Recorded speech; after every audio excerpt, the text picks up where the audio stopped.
Vatican City is the smallest yet the most controversial country in the world.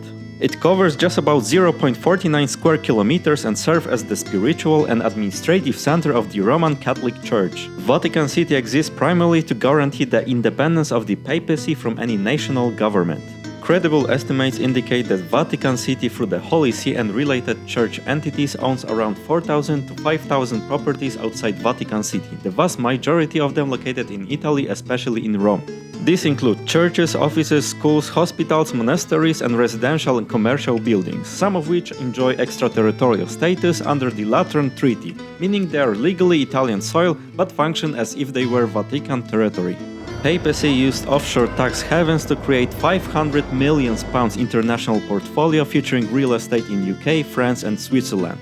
Behind a disguised offshore company structure, the church's international portfolio has been built over the years, using cash originally handed over by Mussolini in return for papal recognition of the Italian fascist regime in 1929. In 2006, at the height of the recent property bubble, the Vatican spent £50 million of funds to buy 30 St. James Square. Other UK properties are at 168 New Bond Street and in the city of Coventry. It also owns blocks of flats in Paris and Switzerland.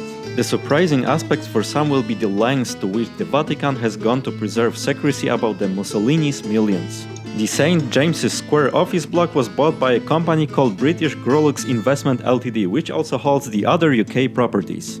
Published registers at company's house do not disclose the company's true ownership, nor make any mention of the Vatican.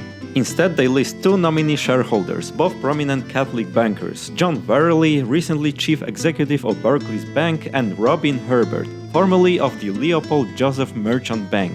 While secrecy about the fascist origins of the papacy's wealth might have been understandable in wartime, what is less clear is why the Vatican subsequently continued to maintain secrecy about its holdings in Britain, even after its financial structure was reorganized in 1999.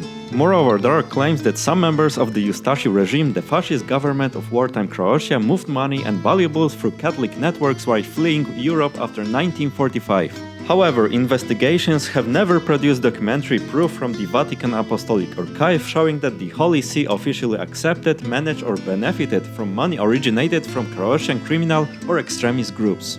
Nevertheless, more recent accusations of UK investments were passed over in silence by the Papal Nuncio Archbishop Antonio Menini. Why the papacy continued with such secrecy over the identity of its property investments in London? Tradition of silence on the subject is suspicious at least. Subscribe and see you in the more optimistic art overview in part 2.